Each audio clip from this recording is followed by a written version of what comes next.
could probably hear that whine still. I'm gonna real quickly disconnect the voltage regulator to see if that's what's causing the noise.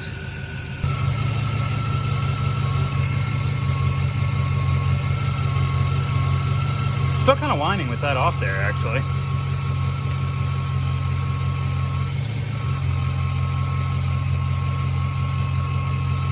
Surprisingly, I'm very surprised by that. It actually stops when I kind of plug and unplug it.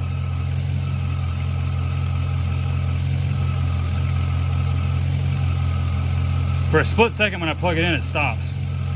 And then it starts again.